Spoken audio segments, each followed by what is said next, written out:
Good morning. How are you feeling? I woke up at 3 o'clock this morning and didn't go back to sleep again, out of sheer excitement at meeting you all. So I'm going to have a doze, if that's all right. And now I'm over it. Actually, Brendan's right, you know. When we met, it was about 12 years ago, I think, wasn't it? When Brendan was just a child at this point. And I was working at the time on a report for the government called All Our Futures. Do you know this report? May I ask, before we go any further, by the way, who are you? No, seriously, how many of you work in business? Can I ask you? Okay, how about education? All right, and how many of you have got children? Okay, how about primary school children? All right, or grandchildren? Good, okay. And the rest of you have seen such children. Hey. Small people wandering about. Well, well, I'll tell you exactly, actually. It was in 1997. Do you remember Tony Blair? Well, when Tony Blair was president here in England, when he became Queen,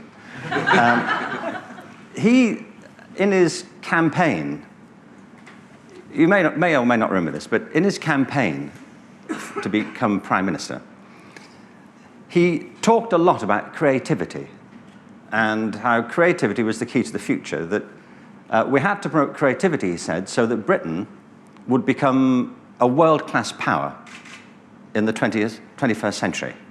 And I remember a lot of people were a bit baffled by that because we thought we were a world-class power already.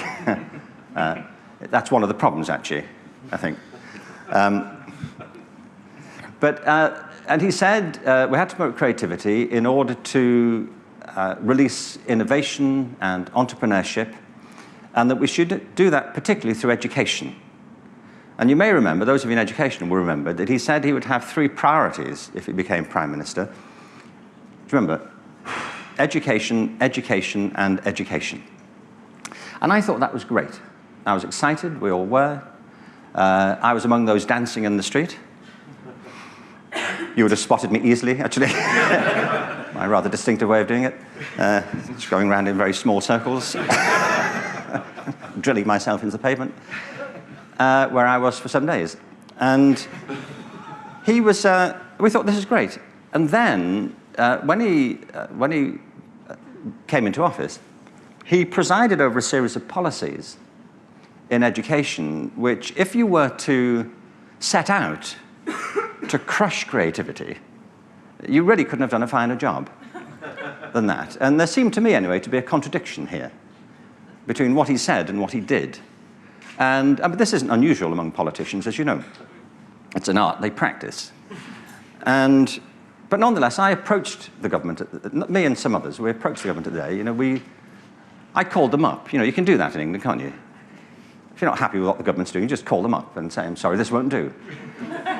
And they say, really, what would you prefer? And I say, well, I think, really, this would be better. So what I said to him, or to actually David Blunkett, who was the Secretary of State for Education at the time, I said, look, if you're interested in creativity, if you're serious about it, could we be serious about it?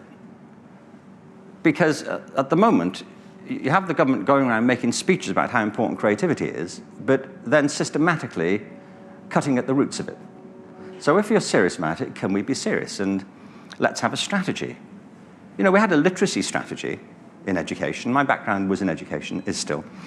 We had a literacy strategy, and it wasn't left to chance. You know, I mean, the idea was, if we want people to read and write, let's teach them to do that.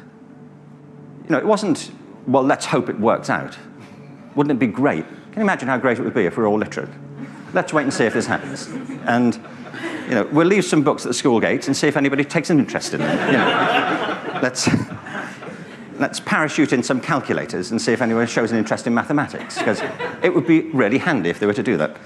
No, it was a matter of compulsion that people did this. And so effectively what we said, not just me, but a group of us said to the government, if you're serious about creativity, let's be serious and have a proper strategy for it.